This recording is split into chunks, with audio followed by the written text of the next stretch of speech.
재밌어 보이는 게. 우와. 생명의 위협을 느꼈었죠. 할아버지, 증조 할아버지가 어머니도 맞지.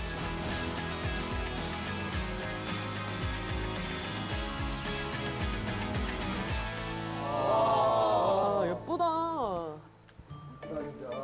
밤에 오니까 조명이 진짜 예쁘네요. 와, 달까지 진짜. 별처럼. 이리 오너라. 예, 많이. 네가 오너라. 어디가 말이야. 새 아무도 없느냐.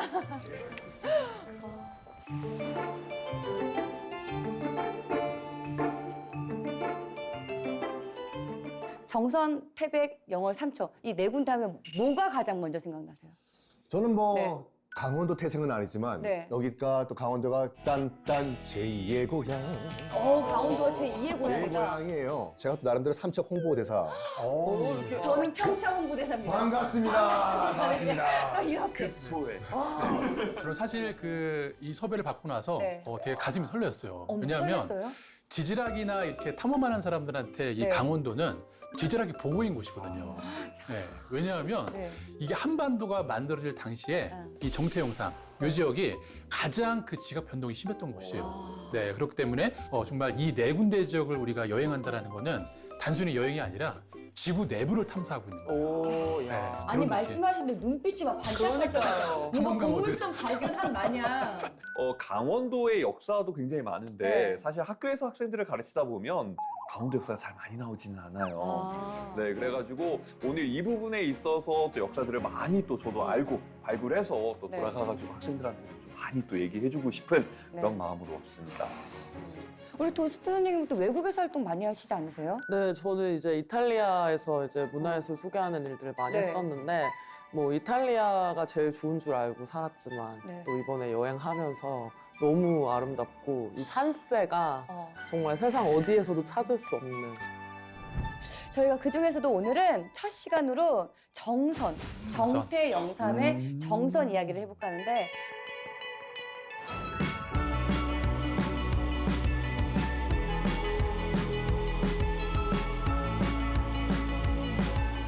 이 나라라고 하니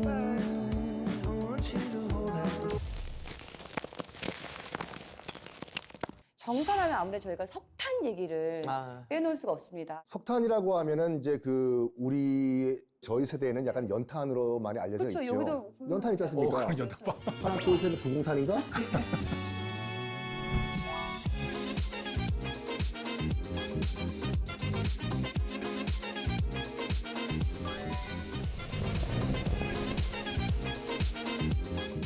그 석탄 초등학교 때 난로 떼본 적 없으세요? 저는 나무 뗐어요. 나무요? 전 나무는 아니었습니다. 아 진짜 이러시면 1억이에요? 아닙니다. 나무는 진짜 아니었습니다. 1억이에요?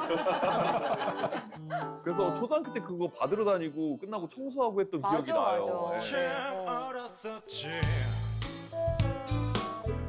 뭘 몰랐었지 이게 이제 연탄이라고 하면은 뭐 네가 한번 연탄재를 차본 적이 있냐 뭐 이런 시도 있지만 맞아요, 네. 그렇게 쉽게 넘길 게 아니라 우리 6, 70년대 때 우리나라 경제 발전의 원동력 석탄이었어요. 그래서 박정희 대통령이 이제 그 이른바 68년도에 121 김신조 사건 나 박정희 모가지 따러 왔수다. 네. 그거 이후에 이제 농경 가지고는 안 되겠다 해서 본격적으로 71년부터 이른바 이제 중화공업으로 돌리고 자주국방을 돌려요. 하지만 그때까지만 하더라도 보릿고개가 있었거든요. 아니 먹을 것도 없는데 무슨 공장을 돌립니까? 석유는 당연히 없죠. 74년도 1차 석유 파동이었잖아요. 그래서 돌릴 수 있는 유일한 것은 여기서 나는 석탄밖에 없었어요. 석탄, 그렇죠. 빨간 꽃 노란 꽃 꽃밭 가득 피어도 하얀 나비꽃 나비 담장 위에 날아도 따스한 봄바람이 불고 또 불어도 미식은 잘도 돈에 돌아가고 흰구름 송구름 탐스러운 애 그렇기 때문에 정선이 그때 부흥할 수 있었고 또 저희가 또 정선에서 이렇게 얘기를 할 수 있는 거잖아요. 지금은 잊혀졌지만 정말 우리가 잊지 말아야 될 것이 뭐냐면 우리가 누리고 있는 번영의 기초는 바로 이 지역에 있는 석탄이었다. 잊지 말아야 될 것 같아요. 석탄이 여기가 많이 날 수밖에 없는 뭐 지질적인 뭐 요인 같은 게 있을까요? 아, 네, 정말 그 지구 역사 46억 년에서 정말 운명적인 그런 이유가 있습니다. 그래요? 네, 우리가 보통 그 석탄 하면은 어렴풋이 떠오르는 것들이 있잖아요. 우리가 학교 다닐 때 과학 시간에 뭐 고생될 때 살았던 뭐 식물 사체가 뭐 썩어서 그게 맞아, 지금 맞아, 우리가 맞아, 쓰는 맞아. 석탄, 네. 석유다라고 이야기하는데 석탄을 제가 명확하게 정의하면은 석탄은 나무가 단단해진 거예요. 이 나무가. 네, 아. 나무가. 식물은 이제 그게 나중에 그 압력을 받아서 석유가 된 거고. 네. 그 석탄은 나무인데요. 아. 그럴 만한 배경을 떠올려 보면은 약 그 5억 년 전. 네, 우리가 보통 고생대라고 부르잖아요. 이 고생대가 거의 끝나갈 무렵을 석탄기라고 부르는데 그 당시 이 일대는 습지 주변에 울창한 숲이었을 거예요. 여기가. 네. 네. 근데 아무래도 고생대가 그 당시에 대기 중에 산소 농도가 되게 높았습니다. 네, 그래서 우리가 이제 고생대에 정말 엄청난 큰 잠자리가 날아다니고, 네, 뭐 고사리가 나무만 하고 네. 이런 얘기 봤잖아요. 네. 그런 나무들이 있었는데 또 하필 그 당시에 이 일대가 지각 변동이 정말 심했어요. 땅이 솟았다 내렸다 이런 것들이 반복이 됐는데 정말 중요한 게 뭐냐면 나무가 썩으면 석탄이 안 돼요. 썩으면 안 돼요? 그대로 바로 묻혀버려야 돼요. 그 상태 그대로. 네. 5억 년 전에. 네, 근데 그게 네. 가능했던 이유가 네. 솟았다 가라앉다 반복하다 보니까 나무가 그냥 살아있는 채로 쌓였는데 바로 그 위에 흙이 덮어버린 거죠. 왔다 갔다 살아있는 하면서. 채로 그냥 그대로 네, 그대로 묻혀 있어서. 묻혀 있고 그게 그대로. 그렇죠. 그래서 오랫동안 이게 압력을 받으면서 이게 이제 석탄이 만들어진 거죠. 그런데 하필 또 우리나라 남한 전체를 보더라도 이 정말 강원 지역, 강원 남부 지역 그리고 뭐 충북 요 정도 라인만 딱 요 그 석탄 벨트가 남아 있는 거예요. 그렇네. 가만 보니까 강원도 북부 지역이라기보다 강원도 남부 지역에 집중이 돼 있네요. 청태용삼 딱이죠. 50년대부터 80년대까지가 가장 좀 왕성했던 그 시기가 아니었나 싶어요. 그렇죠. 여기가. 그렇죠. 근데 맞습니다. 방금 말씀했던 것처럼 우리 산업에 있어서 굉장히 중요한 역할을 했던 네. 게 석탄이었거든요. 근데 지금 또 저도 학교에 있다 보니까 아이들 이제 경제 발전 뭐 이런 것들 막 가르치다 보면 사실 이 탄광 쪽 얘기가 잘 나오지는 않아요. 잘 몰라요. 네, 그 네. 1960년대, 70년대 이제 광산과 관련된 얘기를 하면 오히려 여기 강원도 지역보다 파독 광부 얘기는 살짝씩 나와요. 서백에. 네. 그래서 이제 외화를 획득하는 네. 역할을 했다. 이런 것들은 나오는데 오히려 우리나라에 있었던 이런 광부들의 삶과 애환과 그들의 역할과 이런 것들은 거의 이제 교과서에 잘 서술은 되어 안타깝네요. 있지 않았어요. 네, 맞아요. 오히려 그런 게 역사고 그런 것인데. 오늘의 이 번영의 기초가 됐던 것이 바로 이 지역인데. 맞아요. 네. 그래서 그런지 얼마 전에 1980 사북이라는 영화가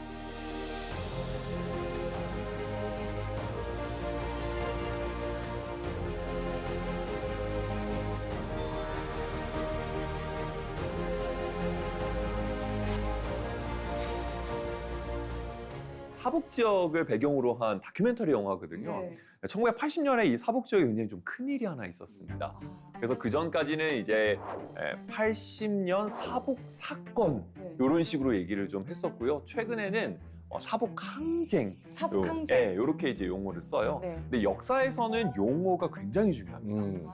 이 용어를 어떻게 쓰느냐에 따라서 그 사건을 어떻게 규정하느냐가 어떻게 달라지게 되거든요. 정의하느냐가 달라지는 네, 거예요. 그래서 제가 한번 80년에 사북에서 무슨 일이 있었는지 말씀을 좀 드릴게요. 선생님. 근데 이제 1980년에서 약 한 1년 전으로 가면 79년에 큰일이 여러 개가 벌어져요. 그 중에 이제 11.6 사태, 박정희 대통령이 돌아가신 일이 벌어지게 그렇죠? 됩니다. 그리고 그 시기쯤에서 78년, 79년에 있어서 제2차 5.1 쇼크, 네, 석유 파동이 일어나죠.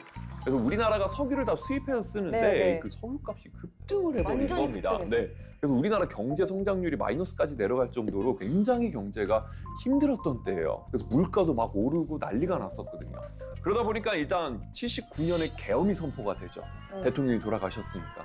이제 유신 헌법도 바뀌고 민주화가 올 것이다라는 기대감은 있었고, 네. 그래서 우리가 이제 영화 제목으로도 접했었던 서울의 봄 있죠. 그렇죠. 네, 이 서울의 봄이 이제 79년 11.6 사건 이후로 이제 80년 5월 17일까지를 보통 그 시기를 얘기하거든요. 아, 그래, 우리 민주주의가 올 것이야. 라고 하면서 이제 막 여기저기서 이제 좋은 얘기들, 이제 희망찬 회로들을 돌리면서 여기저기 얘기를 하는데,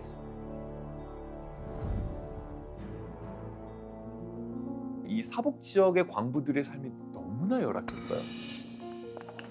아까도 얘기했듯이 이제 물가는 계속 오르는데 정말 최저임금도 안 되는 돈을 받고 일을 했거든요. 계속 그다음에 왕성했다가 점점 좀 줄어드는. 그게 아니라 그냥 근로 환경 자체가 근로 환경 자체가 네, 일을 엄청 시키는데 아. 돈을 안 주는 거예요. 아.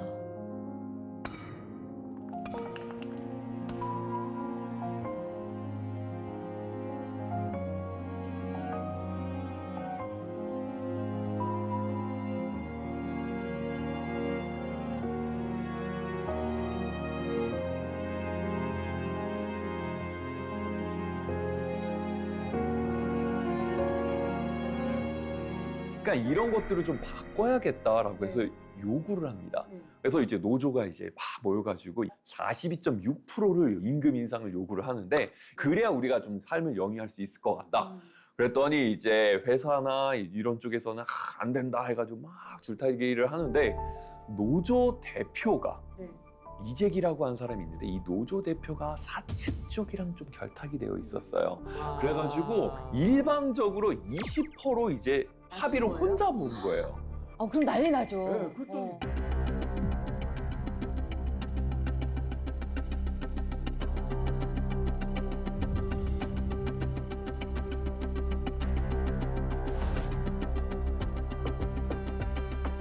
결국 경찰들이 못 들어와요.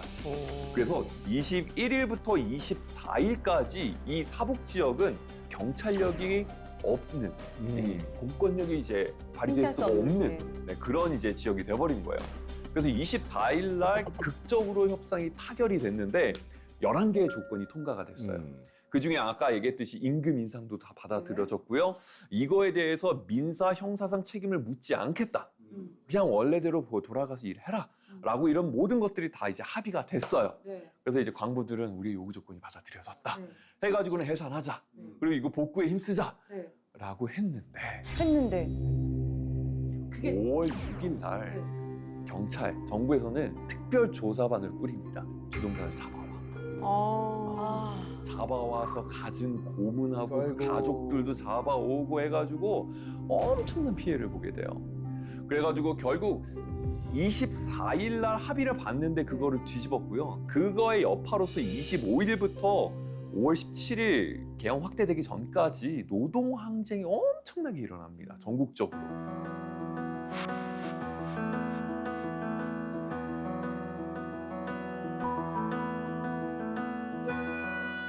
우리가 80년 5월 18일 하면 5.18 민주화운동 그렇죠. 다 그거. 알잖아요. 네. 근데 그 전에 있었던 한 달 전에 있었던 일은 잘 모른다라는 거. 맞아요. 네. 이게 좀 너무 마음이 아프죠. 그런데 2008년에 이렇게 과거에 억울한 일들이 있는 거를 당시 정부에서 다시 조사를 합니다. 그래서 거기서 2008년에 딱 판결을 내려요. 이거는 무죄다. 국가에서 사과를 해야 한다. 국가에서 잘못했다. 네. 라고 결론을 내리는데 아직까지 좀 제대로 된 사과와 배상까지 이어지지는 아, 그래도 못하고 그렇게 있는 결론이 나도 실정입니다. 조금은 마음이 네. 좀 놓이네요.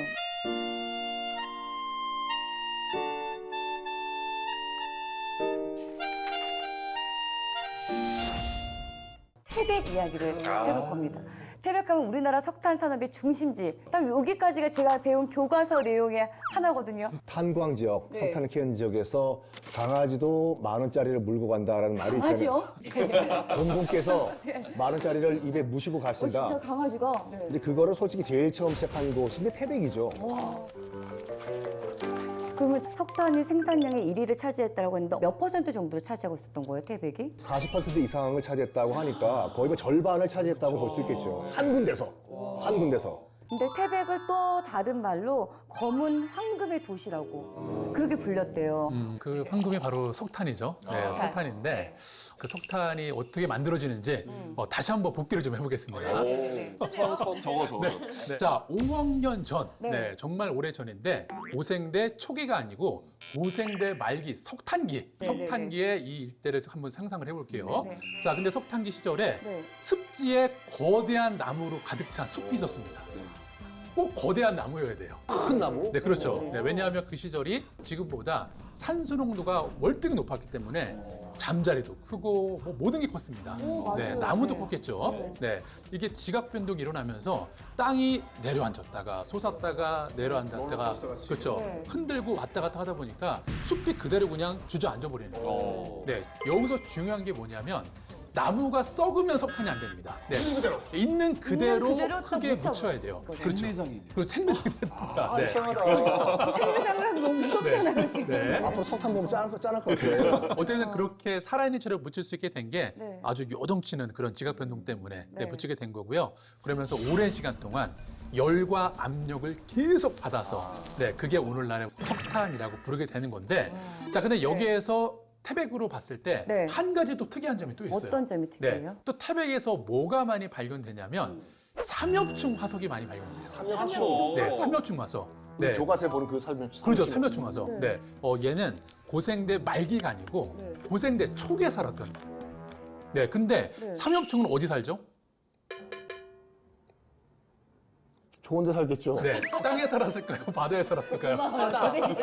전에 대답해 준 감사해요. 안 살 것 같아. 네. 바다 아닐까? 그렇죠, 바다? 바다에 네. 살았습니다. 그래서 이 석탄이었던 재료가 됐던 나무들은 네. 땅에 살았던 생물들이고 이 삼엽충은 바다에. 얕은 바닷가에 살았던. 네.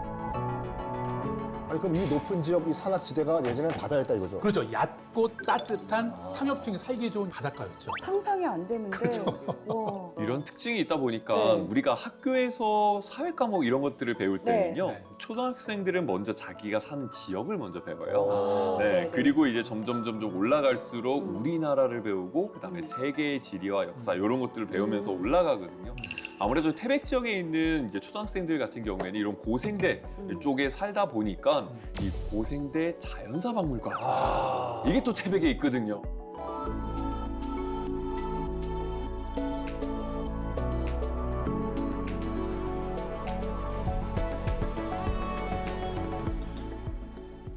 사실 이 박물관 앞에 딱 진입을 하게 되면은 네. 바로 주변에 이렇게 막 지층들이 많이 보여요, 그냥. 근데 자세히 들여다보게 되면은 우리가 삼엽충 이미지 대충 떠오르시잖아요. 네. 약간 번데기 모양으로 된 게. 그쵸. 네, 번데기. 그렇죠. 그렇죠. 그런 흔적들이 곳곳에 남아 있어요. 자, 그 얘기는 뭐냐면 이 태백 고생대 자연사 박물관이 산 중턱에 있단 말이에요. 네. 그러면 여기는 과거에는 고생대의 얕은 바닷가였다라는 거죠. 고생대 지층 위에 자연사 박물관이 세워져 있는 거예요. 제가 볼 때 이거는 세계 유일합니다. 진짜요? 네. 와, 그럼 네. 태백이 예전에는 바다였다는 거죠. 상상이 안 되네 진짜. 아니 그러면 옛날에는 다 바다였어요? 그건 아니었고요. 네. 육지였다가 뭔가 지각 변동에 의해서 네. 이게 이제 이동하면서 그 벌어진 틈 사이로 물들이 들어오게 돼서 아. 바다가 되는 경우인데 동해도 그런 경우예요. 그러니까 뭐 이런 지각 변동이 없었다고 하면은 맞아요. 이 태백 지역에 석탄은 없었다라고 말할 수가 있겠네요. 오, 지각이 중요하군요. 그렇죠. 지각하지 마세요. 학생들 맨날 지각하는데 혼내면 내가 안 될 그 것 얘기 같아. 할 줄 알았어, 진짜. 예측 가능한 개그는 개그가 아니에요. 선생님들의 개그는 이런 건가 봐요. 네. 그래서 태백산이 지금 이렇게 높다는 것도 그럼 그때 알 수 있었던 아, 거네요. 네, 요거 정말 중요한 네. 질문을 하셨는데 어. 사실 그 동해가 원래는 바다가 아니었어요. 어디 가요? 우리 동해가 없었습니다. 동해가요? 네, 동해는 아예 바다가 아니었어요. 그럼 이렇게 내려간 거예요? 네, 자, 잘 집중을 해야 됩니다. 네. 자, 또 한 번. 자, 그러면 이번에는 2천만 년 전 신생대로 돌아가 보도록 할게요. 자, 하나, 둘, 셋. 뾰로롱. 자, 2천만 년 전에 그 한반도와 일본 열도가 한 덩어리였어요. 동해가 없이요. 네, 동해 없이. 네, 한 덩어리였는데 네. 일본이 지금도 지진이 잦은 이유가 태평양판이랑 인접해 있잖아요. 네. 네, 거기서 많은 그런 움직임들이 있다 보니까 지진 화산이 많이 나게 되는데 이렇게 태평양판이 얘네를 끌어당기니까 일본 열도를 네, 한반도 끝머리와 붙어 있던 일본 열도가 벌어지기 시작합니다. 지각이 늘어나면 어떤 일이 벌어지냐면 우리가 이 안에 치즈 덩어리를 딱 넣고서 쫙 손으로 잡으면은 어떻게 되죠? 치즈가 삐져 나오죠. 네, 삐져 나오죠. 삐져 나온 것들이 지금 동해 태백 산맥이 높아진 거예요. 용기가 돼서. 윤기가 돼서. 네, 네, 네. 우와. 그런 형태로 지금의 태백산맥, 우리나라 동해안 쪽이 높은 산들이 많은 이유. 저희가 척척상중이라고 하잖아요. 네. 태백산이 산세가 또 워낙 높기도 하고 깊기도 하니까 역사적으로도 좀 흥미로운 이야기가 있다고 들었습니다. 있죠. 네. 혹시 들어는 보셨을까요? 태백산 호랑이. 태백산 제일 무섭다는? 이 태백산 호랑이가 진짜 호랑이가 아니라 네. 그 태백산 호랑이라는 별명을 가진 분이 계십니다. 태백산 호랑이 네. 별명이요? 네, 그게 바로 개화기 그 시기 때에 네. 계셨던 신돌석이라고 하시는 분입니다. 네.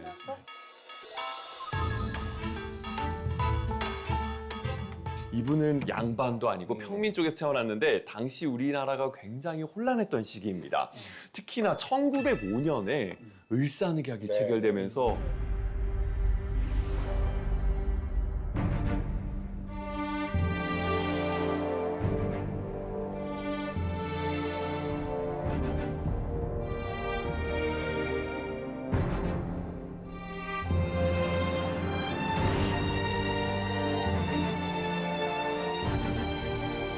내가 국민된 도리로서 백성된 도리로서 그냥 보고만 있을 수 없다. 지금 누구예요? 돌석 씨 누구예요? 성대모사인가요? 돌석 씨예요? 미안한데. 우리는 왜 안 나왔습니다. 그래가지고는 네. 신돌석이 주변에 있었던 사람들을 교합을 해가지고 의병을 일으킵니다. 네. 멋있다, 멋있다. 그런데 일본의 정규군이랑 맞붙으면 사실상 승산이 별로 없어요. 그렇죠. 네, 거의 없습니다. 무기도 열악하고 숫자도. 사람들도 숫자도 네, 굉장히 맞아요. 적었기 때문에 그래서 택한 방법은 게릴라? 게릴라전이죠. 게릴라죠. 네, 게릴라전. 히댓 런에서 치고 빠지기. 네. 그러다 보니까 나가서 싸우고 빠질 때 어디로 빠질까요? 어디? 태백산 태백산. 쪽으로 빠지는 거예요. 그 첩첩산 지역을 중이니까. 다 잘 네, 아니까. 아니까. 아. 그리고 이 신돌석이 어렸을 때부터 힘이 장사였어요. 그래서 왜 태백산 호랑이라 불리느냐? 전해 내려오는 전설에 의하면 어렸을 때 잠자고 있던 호랑이를 맨손으로 때려잡았더라. 잠자고 있던 호랑이를 네, 이런 눈 이제 뜨고 있었으면 못 잡았을 텐데 잠자고 있었으니까 때려잡았다. 새끼 호랑이 아니야? 그쵸? 새끼 호랑이? 그쵸? 숙면을 하고 있었더구만. 전설. 근데 어쨌든 일본군 안에서 이 신돌석을 잡기 위해서 정말 노력을 했는데 신출 규모하게 잡을 수가 없는 거예요. 와. 그러다 보니까 일본군 안에서도 야, 유명했군요. 쟤네 태백산 호랑이다. 그러니까 일본인들이 무서워가지고 지어준 별명일 수도 있다 이거네요. 네, 그럴 수도 있죠.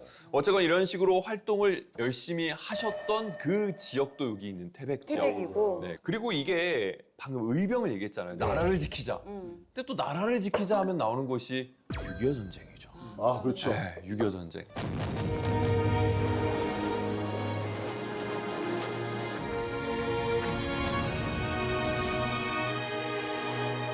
이 6.25 전쟁 때 북한군들이 막 들어와서 우리 피난 가야 돼라고 했던 대표적인 게 51년에 일사후퇴가 있어요. 이 일사후퇴 해가지고 후퇴를 하는데 이쪽 이 동쪽 지역은 이건 너무 중요한 지역들이다. 네. 여긴 지켜야 된다라고 했는데 그걸 누가 그렇게 얘기를 했냐면 중학생들이. 중학생들이요? 우리도 군대 입대해서 지켜야겠다. 아, 이거 학도병들이구나. 네, 이런 거예요. 그래서 당시 태백중학교 학생들 127명이 1월 9일 날 아침 딱 모여가지고 우리 군대 입대합시다.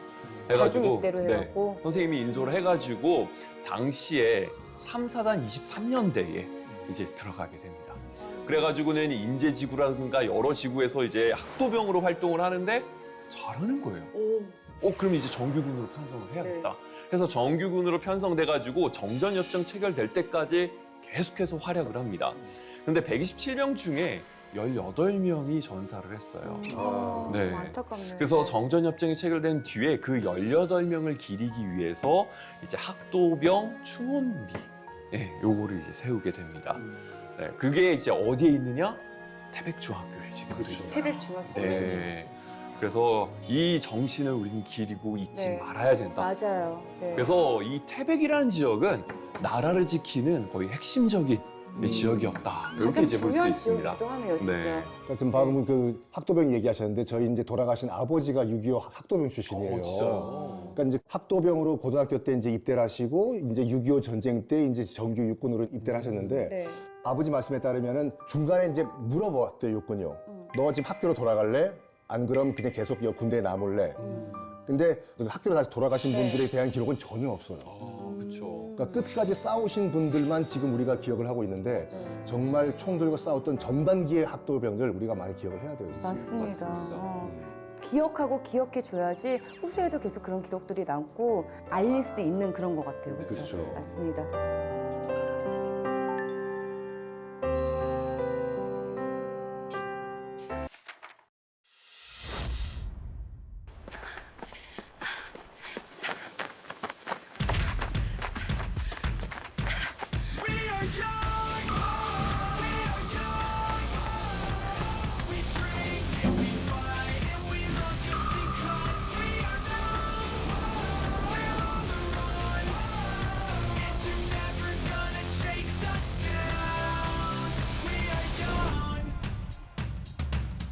영월이 네. 안녕할 때 네. 그 영자랑 네. 넘어갈 월자, 월담할 때. 아. 그래서 편하게 넘을 수 있는 고개란 뜻인데 네. 이게 약간 역설적으로 그렇지가 않아요. 정말 첩첩산중이죠. 네. 안영월이에요. 맞아. 보통 많은 분들이 영어라면은 시멘트 생각 많이 하시잖아요. 네, 시멘트 그렇죠, 생각 많이 그렇죠, 있으니까. 그렇죠. 맞아. 근데 네. 제 눈으로 볼 때는 영월은 석회암이 빚어낸 정말 환상적인 샹들리에 같은 곳이에요.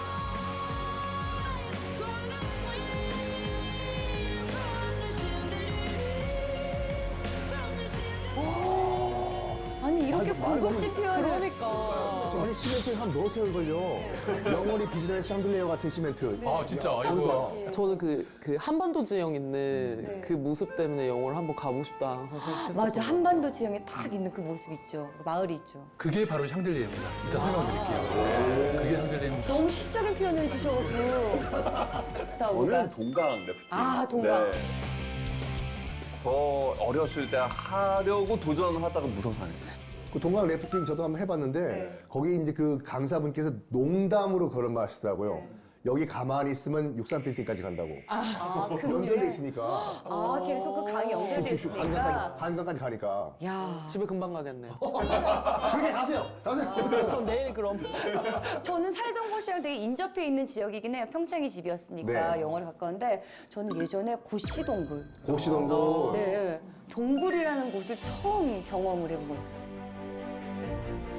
진짜 크고 하기사 내륙 지역에서 제주도 이외에서 동굴을 경험할 수 있는 곳이 또 강원도죠. 맞아. 네, 정확히 알고 계시네요. 네. 맞습니다. 또 영어라면 또 우리 또 뭐 단종이죠. 아 맞습니다. 비운의- 그렇기 때문에 비운의 소년 왕. 네.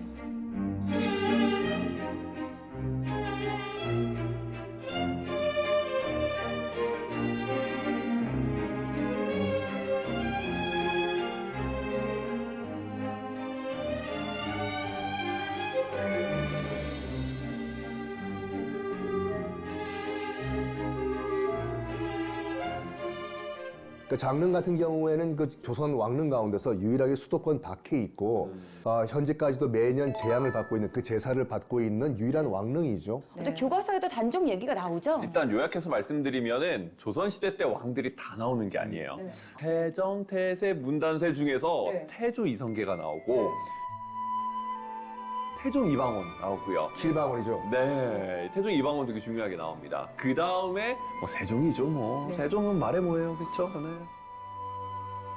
그 다음에 세종 다음에 문종인데 문종도 잘 안 나와요. 네, 문종 제2기간이 좀 짧거든요. 네네. 그 다음에 단종이 나오는데 네. 왕보다 더 부각받는 인물이 있습니다. 그때.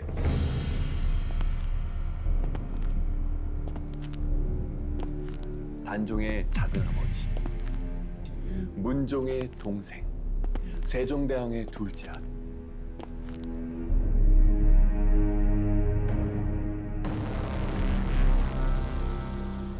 이 수양대군 하면 다들 이제 영화 관상에서 내가 왕이 될 상인가?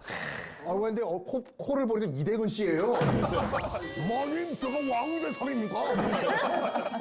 그래가지고 이 수양대군이 자기가 이제 왕을 해야겠다. 네. 단종이 어린 나이에 왕이 됐거든요. 왕이 됐을 때 나이가 몇 살이에요? 12살. 12살? 네, 근데 이게 이제 만 나이가 아니라 한국 나이입니다. 옛날 나이. 그러면 이제 상왕이 하거나 그럼 왕실의 어르신들이 해줘야 되는데 여의치가 않습니다. 그래서 신하 중에 조금 오랫동안 한 사람한테 부탁을 해요.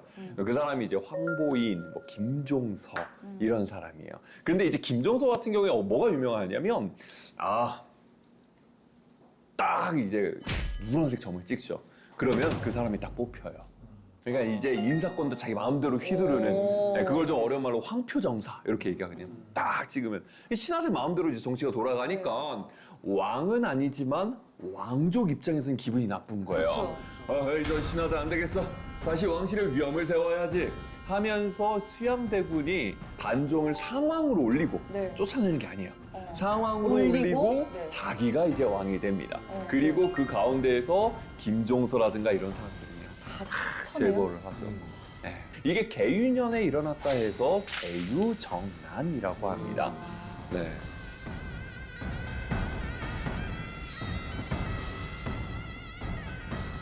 그랬더니 이제 충직한 신하들 사이에서는 지금 세조는 난 임금으로 받아들이지 않는다 라고 하면서 다시 단종을 왕으로 만들어야겠다 네. 라고 하면서 이제 단종 복위 운동을 꾀하게 됩니다. 그거를 이제 준비했던 사람들이 다 일으키려고 했는데 걸려요. 그리고는 단종이 놔둬서는 안 되겠구나 해가지고는 단종을 17살 때 이제 네. 귀향을 보냅니다. 가라! 라고 한 게 바로 영원으로 이제 귀향을 보낸 거죠.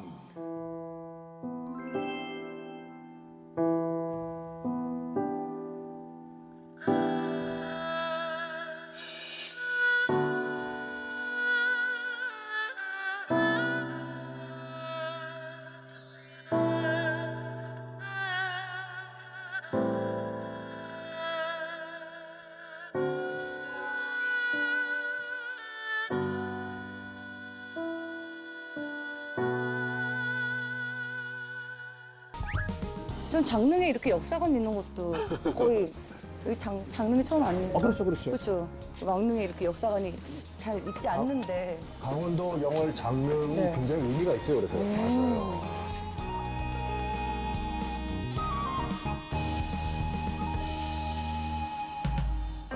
아, 임금님 주상전하. 이게 단종 저 때 나이가 한 왕이 됐을까 12살. 12살. 돌아가셨을 때 17? 네, 딱 그 나이 때 얼굴을 그린 것 같은 그렇겠죠. 느낌인데. 네, 어린데 뭔가 진짜 위험이 좀. 네.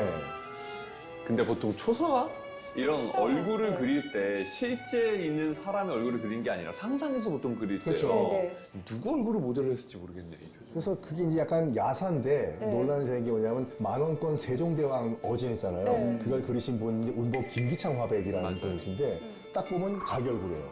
비슷해요. 아, 그래요? 그래서 자기 얼굴을 모델로 그렸다라는 주장도 있어요. 네.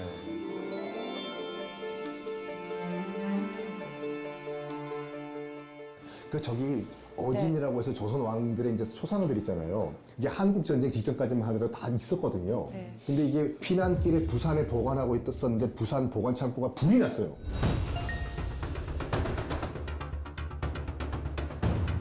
그래가지고 왕이 어떻게 생겼는지 우리가 알 수가 없어요.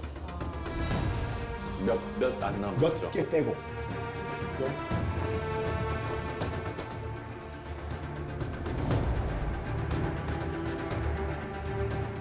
그래서 정말 타임머신 있으면 저는 일단 이순신 장군이랑 네. 세종대왕 사도세자. 사도세자? 사도세자 우리 보통 날렵하게 네, 우리가 네, 네. 생각하시잖아요. 근데 승정원 일기라고 해가지고 굉장히 꼼꼼하게 쓴 우리가 쓰면 대통령 비서실의 기록인데 거기 보면 사도세자가 너무 뚱뚱해서 앉아있을 때 샥 이렇게 숨을 쉬었다. 네. 라는 할 정도로 기록이 있는 걸 봤을 때는 네. 약간 뭐라고 할까 살찐 마동석 씨였을 것이다. 사도세자가 굉장히 키도 컸다 그러고 네. 그 다음에 공부보다는 이제 무예. 무예를 그래서 이게 잘했다. 몸이 그냥 몸이 좀 컸다. 네. 완전 뒤주에 이미지가 들어갈 사이즈가 아니죠. 우리가 알기로는 뒤주에 들어갔을 때 약간 좀 마르고 이랬을 거라 생각을 그리고 했었는데. 영화 사도에 보면은 유아인 씨. 유아인 씨가 그걸 그러니까, 해가지고 네. 그렇게 하는데 전혀 다른 이미지죠. 제가 영화 감독이라면 마동석 씨를 캐스팅해서 밥 좀 더 먹으라고 한 다음에 근데 그러면은 영화가 좀 몰입이 안 될 것 같긴 해요. 그냥 뒤에 푸시고 나올 것 같은데. 영조가 너 혼자 할 거면 난 싱글이야.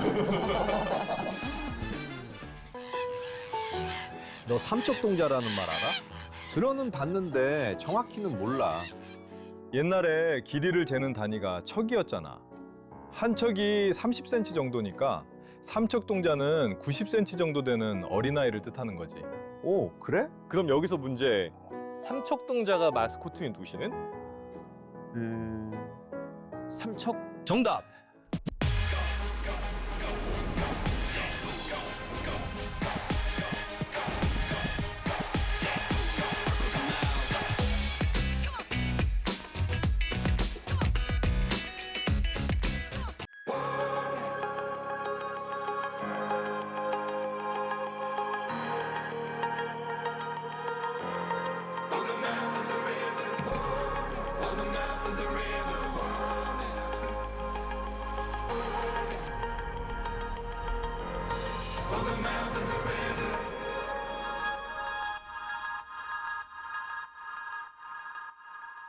사실 뭐 태백이나 정선이 제가 보기에는 가장 큰 지역일 것 같았거든요. 석탄 산업이 있어서. 그런데 삼척이 가장 마지막까지 남아 있었던 이유가 뭘까? 그 각 지역별로 최종 발주처가 좀 달랐어요. 네.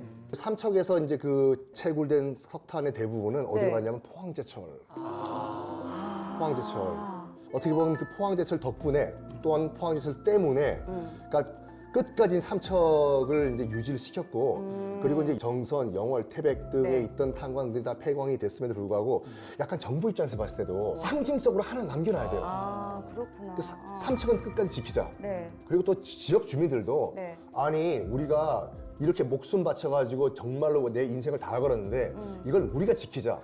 지역 주민들의 결의, 네. 정부의 의지, 그리고 포항제철이라는 현실적 이유 네. 때문에 끝까지 버텼던 거죠. 아니 그 포스코 얘기하시니까 제가 갑자기 드는 생각이 네. 그 어쨌든 삼척의 이 석탄은 고생대의 어떤 흔적들이잖아요. 네. 네, 그걸로 연료가 된 거고 그리고 포스코는 철을 재련하잖아요. 네. 철은 희생대 때 만들어진 예, 지층에서 나오는 거예요. 더 오래전으로 더 오래전이죠. 더 오래전에. 그러니까 후배가 선배를 녹이는 거죠. 그렇죠. 그런 맥락인데 그렇죠. 그러니까 어찌 보면은 포스코는 희생대의 유물로서 철을 만드는 거고 네. 삼척은 고생대의 유물로 연료를 제공하는 거니까 두 시대가 만나는 그런 어떤 모습이었는데 아 이것도 좀 너무 나갔나요? 근데 그 도계탄광이 마지막까지 네. 석탄을 이제 끝까지 채굴을 했으면 그 규모가 상당히 컸을 것 같은데 네, 어느 어느 정도 정도? 그러니까 이 도계광업소에서 캐낸 석탄이 총 4,324만 7천 톤, 거의 5천만 톤에 달한다고 합니다. 5천만 톤. 와, 산 하나를 그냥 다 그렇죠. 거기 이제 인구가 이제 최대 이제 방점을 찍었을 때가 삼척이 이제 많았을 때. 네, 5만 명이었고 광부만 명? 3천 명이었는데 와. 다 이제 오토바이를 타고 이제 출근하셨다고 출근 시간에, 해요. 네. 그러니까 출근 시간이라고 하면은 우리가 지금 요즘 베트남, 네. 태국 또는 타이완에서 생각하는 오토바이 부대들 오토바이 있죠. 부대. 네. 이게 삼척에 있을 때예요. 바라바라바라바. 네. 그리고 이런 풍경뿐만 아니라 여기서만 볼 수 있는 좀 독특한 풍경이 어떤 있다면 풍경이요? 네. 이 도계탄광에서 캤던 석탄들을 올려야 되잖아요. 네. 그 올리는 케이블카가 있어요. 네, 네, 삭도라도 그러거든요. 동아줄 삭자 써가지고 이제 바구니에 실어가지고 타타타타타 올리는데 네. 그게 다 가다가 잘못하면 이게 하나가 뒤집어져요. 네, 이게 쏟아지잖아요. 네. 주워라. 그럼 이제 가가지고 이제 주워서 집에 연료로. 그리고 이 삼척 일대 고생대 네. 지층이 또 두껍게 형성이 되어 있다면서요. 네, 맞아요. 우리 뭐 전체 이 네 군데 지역을 또 네. 관통하는 키워드가 또 이제 고생대 지층인데 그렇죠. 고생대 좀 확실하게 알 영원히 것 기억날 같아요. 것 네, 그래서 어쨌든 그 중에서도 네. 이 고생대 지층이 되게 분포가 넓게 돼 있었어요, 표적 지역에. 네, 네. 그리고 두껍다 보니까 아주 고순도의 무연탄들이 네. 많이 채굴될 수 있는 네. 그런 환경이 돼 있었기 때문에 어찌 보면 끝까지 그 자존심을 지킬 수 있었던 원동력이 되지 않았을까. 정말 다른 분들은 고생들을 고생스럽게 이해하시는데 이게 쉽게 이해하잖아요, 진짜. 그러니까 어떻게 보면 정말 여기 이런 그 석탄이란 그런 한 매개체를 통해 가지고 역사도 배우고 지질학도 배우고 네. 일석이조인 것 같아요, 진짜.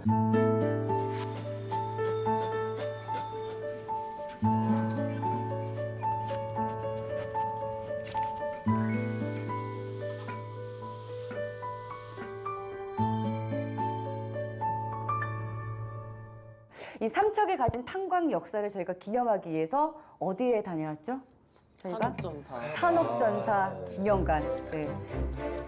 여기가 산업전사 기념공원이라고. 맞습니다. 네.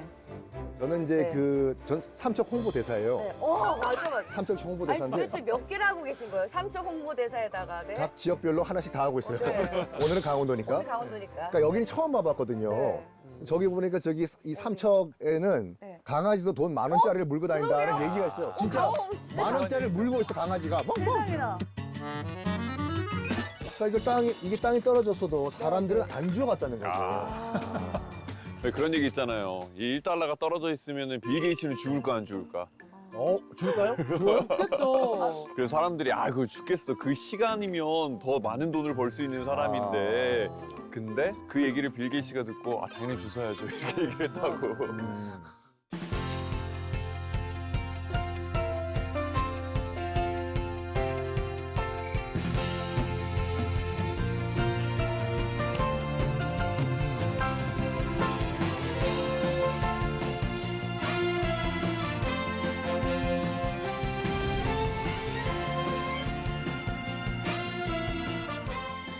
산업전사 기념공원이라고 그래서 광부들을 기리러 갔는데 산업전사? 광부를 산업전사라고 얘기하네? 약간 의아했거든요. 그렇죠. 네. 이제 보통 우리가 그 근로자 또는 노동자들을 지칭하는 게 네. 역군이 있어요. 산업 역군. 산업역군. 그다음에 산업 전사가 있거든요. 네. 전사는 영어로 하면 파이터예요. 네. 말 그대로 전투를 벌이는 그렇죠. 전쟁터. 전투- 네. 전투병들이죠. 네. 그러니까 탄광에 들어가서 석탄을 캐는 것은 단순한 내 그냥 일이 아니라. 일이 아니라 정말 내 가족을 먹어 살리기 위해 가지고 우리 아들 딸 등록금 내주기 위해 가지고 우리 아픈 우리 또 부인 또 병원비를 내주기 위해서 내가 진짜 전투하는 마음으로 들어가는 전사다. 라는 마음을 가지고 들어가셨기 때문에 우리는 산업 전사라고 부르죠. 실제로 굉장히 위험합니다. 진짜 전쟁을 치르러 가는 마음으로 그 마음으로 가는 거잖아요. 그렇죠. 전투에서 많이 죽잖아요. 네. 실제로 독일 탄광 같은 경우에도 2020년도에 갱도가 한번 무너지는 일이 있었어요. 그래가지고 네네. 안타깝게도 광부 이제 한 명이 숨지고 지금까지 광부가 무려 317명, 300분이 넘는 분들이 돌아가셨다고 합니다. 안타까운 일이죠. 맞아요. 그 당시 우리나라에서 에너지가 없으면 살 수가 없습니다. 그쵸, 네. 근데 이제 석탄이 그 당시 60년대에서 80년대까지 우리나라 에너지의 60%에서 70%, 네, 거의 많게는 80%까지 담당을 하고 있었어요. 엄청나게 많이 네, 담당했는데. 그래서 내 가족 또 네. 우리나라를 내가 지켜야겠다라는 마음으로 나가서 광산에서 싸우신 거죠. 네. 그러니까 전사라는 표현을 하시니까 또 생각이 드는 게 우리가 그 소방관도 영어로 네. 파이어 파이터라고 그러잖아요. 파이어 불과 파이터. 싸우는 네, 사람. 네. 그래 그 얘기는 뭐냐면 소방관들이 불을 끌 때 감정으로 끄는 게 아니잖아요. 네. 그렇죠. 체계적인 전략과 매뉴얼에 따라서 이 정도 불이 났을 때는 어떻게 쏴야 되고 네. 이런 원료에서 불이 났을 때는 어떻게 꺼야 되고 그쵸. 전략이 있잖아요. 네. 제가 볼 때는 이 광부분들도 되게 전략적으로 학습된 인력들이라고 생각을 해요. 그냥 막연하게 내가 가족을 먹여 살리게 되니까 그냥 무조건 캐. 이게 아니라 이 지형의 특징도 알아야 되고 그리고 무엇보다 이 갱도의 깊이가 깊은 거는 정말 뭐 700, 1000m 이상 되잖아요. 1000m. 그게 정말 놀라운 게 뭐냐면 지금 현재 공학 기술로도 가장 지구상의 깊은 갱도가 네. 기껏 2000m밖에 안 돼요. 네. 갱도가요? 네, 금광 같은 것들. 근데 지금의 기술로 했을 때 그 정도 깊이를 판 거지 몇십 년 전에 공학적 기술 없이 와. 인간의 신체를 힘으로, 갈아 힘으로. 넣어서 그렇게 했다라는 거는 그냥 마음만 갖고 되는 게 아니거든요. 정말 학습들이 많이 했을 것 같아요, 저는. 네. 그리고 저는 거기서 봤었던 것 중에 기억나는 게 이제 남녀로 보이는 그 광부의 광부, 얼굴이 그렇죠. 새겨져 있고 거기에 그 다녀오겠어. 위에 네, 다녀오겠소 이렇게 적혀져 있더라고요. 다녀오겠소. 다녀오겠소. 어, 그러니까 저 점점점 못 돌아올 수도 그러니까요. 있다라는 뜻까지 포함한 거잖아요. 저는 오히려 비장한 가고 난 반드시 오겠어. 다녀오겠어. 반드시 오겠어. 다녀오겠어. 이게 느껴지는 것 같아요. 그냥 뭔가 굳은 결심이나 의지 같은 게 딱 보이는 그런 한마디 같아요. 가족을 위해 가지고 지하 수백 미터 아래에 있는 갱도에 들어가실 수 있었어요? 저라도 들어가죠. 네. 저도 뭐 가장이니까. 솔직히 말해서 저 혼자 하면 안 갈 네. 건데 지켜야 할 처자식을 게 있다면은 지켜야 할 게 네. 있으면 가겠죠. 갈 것 같아요. 근데 맞아, 그럼에도 맞아. 불구하고 들어갔을 때 무서웠을 것 같아요. 그렇죠. 그 아버지가 아들에게 했던 말, 아빠는 땅 밑으로 내려갈 거니까 너는 하늘 위로 올라가라. 맞아요.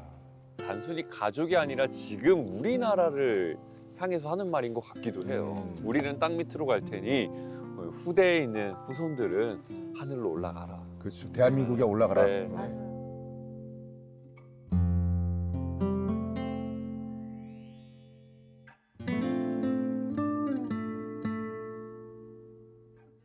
여기 보면은 탄질 향상이라고 되어 있죠. 네. 이게 무슨 말일까요, 이게? 탄지를 향상시킨다. 그 말 탄질이 그대로 뭐길래? 석탄. 그 석탄의 석탄의 질. 질이죠. 네.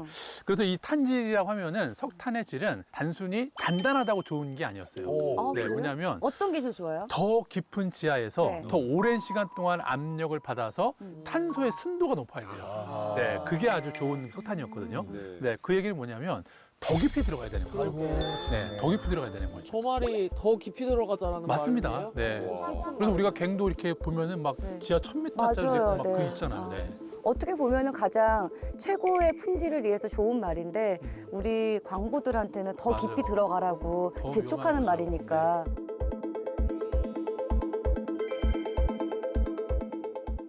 홍보 영상 찍는다고 100m 정도 한번 내려가 봤어요. 100m 정도. 그것만 내려갔어도 네.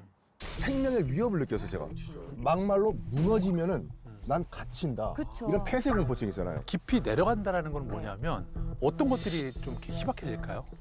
산소도 희박하겠죠. 네, 빛도 희박하겠죠. 근데 더 위험한 건 뭐냐면 땅은 내려가면 내려갈수록 지열 때문에 뜨거워집니다. 뜨겁구나. 네, 그 열까지 견뎌야 됐던 거예요. 네. 정말로 진짜로 전사란 말이 맞아요. 죽을 각오하고. 가족들을 위해서 죽을 각오라고 내려가신 거죠. 목숨을 내놓고 가시는 거니까. 그래서 옛날에 그런 얘기도 있었대요. 광부들이 이제 가서 일을 하면은 그래도 이제 도시락도 싸가고 네. 먹어야 되니까. 근데 밥을 4숟가락은 퍼지 않는데요. 아. 죽을 산자. 아. 네. 그러니까 항상 죽음에 맞닿아 있으니까 그런 것도 다 이제 조심하는 네. 거죠. 뭐 징크스 같은 거 보면. 장화다. 장하다. 근데 이거 색깔이 다르네요. 달라요. 네. 이게 뭔가 그 광부의 마음을 담아서 문구를 써놨나 봐요. 장하는 나의 삶이고 인생이다. 야, 장화는 나의 삶이고 나의 인생이다. 정말 가슴에 와닿네요. 나의 모습은 장화처럼 탄광의 추억 속으로 사라져간다. 이게 그거네. 요거는 이제 새 거 같은 당당함. 이제는 이제 탄광이 이제 문을 닫고 하니까 네, 이제는 빛이 바란 석탄 산업처럼 네, 낡은 장화 2개를 해놨네. 전 아까 그 장화 보면서 좀 이런 생각이 들었는데요. 아폴로 12 우주병사들이 달에 갔을 때 첫 번째 발자국을 딱 딛고서 네, 그런 유명한 말을 남겼거든요. 닐 암스트롱이. 어찌 보면 한 개인에게는 한 걸음일 뿐이겠지만 네. 우리 인류 전체에게 있어서는 커다란 도약이다. 네, 어찌 보면 처음에 그 어두컴컴한 수백 미터 지하의 갱도에 내려온 사람들도 그 장화를 신고 그 검은 갱도를 첫 발자국을 냈겠죠. 네. 하지만 그 발자국이 있었기 때문에 우리의 산업화가 이루어졌고 네, 지금 여기까지 어떤 히스토리가 만들어지는 거기 때문에 정말 특별한 장화인 것 같아요. 정말. 이 환선굴에 대한 기록이 남아있는 책이 하나 있어요. 아, 있어요? 오래된 책. 네. 그게 바로 척주집이라고 하는 책이에요. 척추지. 네. 척이라는 게 뭐냐면 삼척의 척자예요. 아. 그리고 주는 옛날에 그 지역, 행정구역의 주가 무슨 주, 무슨 주, 무슨 주라는 거고. 척주에 대한 지리서가 되는 겁니다. 그래서 거기에 있어서 쓴 사람이 누구냐면 허목이라고 하는 선생님이 쓰셨어요. 근데 이 선생님이 어디에 나오느냐? 우리 교과서 역사 중에 한국사에서 예속 논쟁이 나옵니다. 아이야. 네.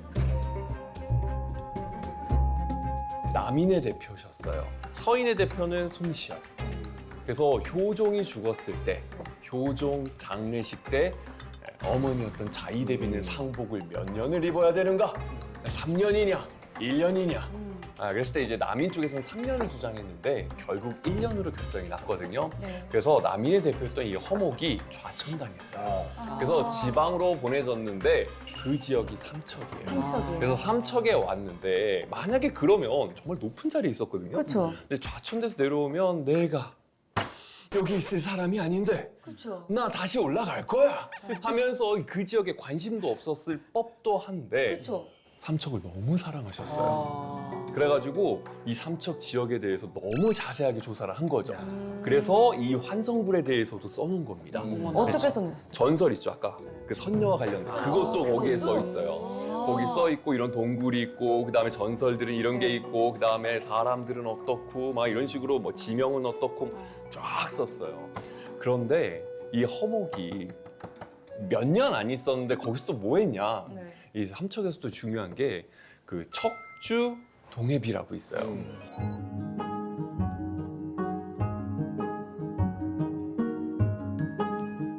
이게 뭐냐면 이 삼척 바닷가에 있다 보니까 파도가 쳐가지고 물난리가 나서 이렇게 수해를 입은 경우가 꽤 있었거든요. 그랬더니 이 허목이 비석을 하나 세운 거예요. 거기에 뭘 썼느냐? 동해를 칭송하는 시를 씁니다. 네. 동해송이라고 해가지고 동해 너무 아름답고 멋있고 막 이런 식으로 다 네, 시를 네. 써놓고 비석을 저기 바닷가 쪽 네. 지금 그 방파제 있는 그쪽에다가 딱 만들어놔요. 그 뒤로 수해가 없었대요. 네.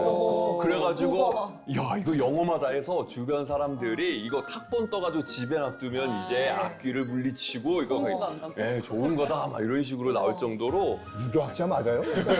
미신이 만들었는데. 굿즈 하나만 나오나 이거. 그랬던 이 예속 논쟁 때 그 허목이 여기까지 왔더라고요. 근데 여기 또 이게 삼척 주민들이 굉장히 프라이드를 갖고 있는 게 뭐냐면 네. 여기가 은둔의 지역이에요, 여기가요. 여기가 또요. 그러니까 이제 그 환선굴도 그렇고 대궁굴도 그렇고 이제 나중에 발견된 그 이유가 뭐냐면 여기가 그 동굴에 있는 대이리가 굉장히 첩첩산중에 은둔 마을이에요. 어느 정도냐면 그 정감록이 있지 않습니까? 그렇죠. 정감록에 정말로 들어가면은 찾을 수 없는 미지의 세계 10군데를 10군데 중에 한 지역을 기록을 해놨어요.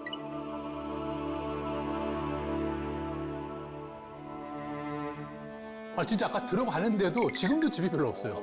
지금도. 얼마나 은둔 마을이었냐면 전쟁 나도 몰랐어요. 한국 전쟁 난 다음에 네. 친척들이 와가지고 전쟁 났다고 그때 알았대요. 전쟁 났더래요. 야, 약간 전쟁 났어요? 몰랐는데요. 약간 이렇게 된 거예요, 진짜? 그 정도로 정말 은둔의 마을이었다. 그래가지고 동굴 발견이 늦었다라고 하더라고요. 근데 거기 환성굴 가다 보면은 네. 그 입구 쪽에 네. 옆에 집이 하나 있어요. 네. 네. 그 굴핏집이라고 하는 집이 여기 딱 간판과 함께 있더라고요.